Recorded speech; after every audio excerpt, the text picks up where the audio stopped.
We have sadly come to the end of this mini-series on Alberta.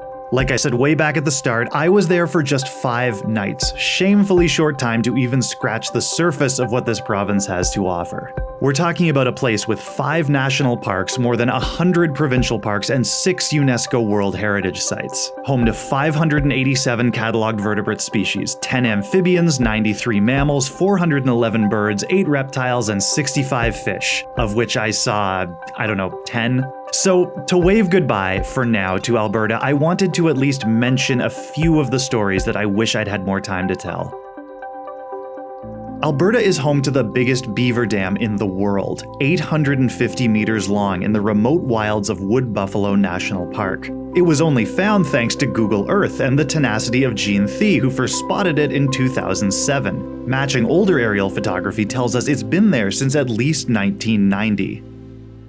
One place I wanted to shout out is Nose Hill Park at the north end of Calgary, an 11-kilometer square plateau with gorgeous views of the skyline. It's surrounded by the city, but it can make you feel like you've disappeared into the prairies in the most transportive way. And it's only here thanks to grassroots efforts in the 1970s to stop commercial and residential development of the area, giving us this oasis where you can see both downtown and the distant Rockies.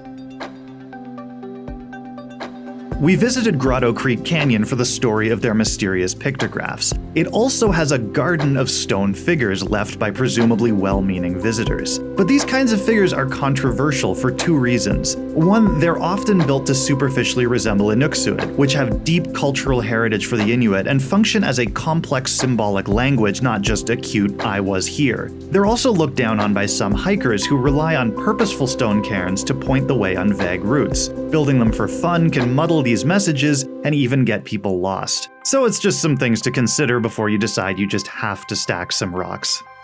And of course, I have to mention, Alberta is rat-free. Norway rats were introduced on the east coast of Canada around 1775 and spread westward. But in 1950, as they started to cross the border, Alberta drew a line in the prairies. They established a rat control zone 600 kilometers long and 29 kilometers wide, and have been successfully stamping out incursions ever since through on-the-ground control methods and some pretty intense propaganda.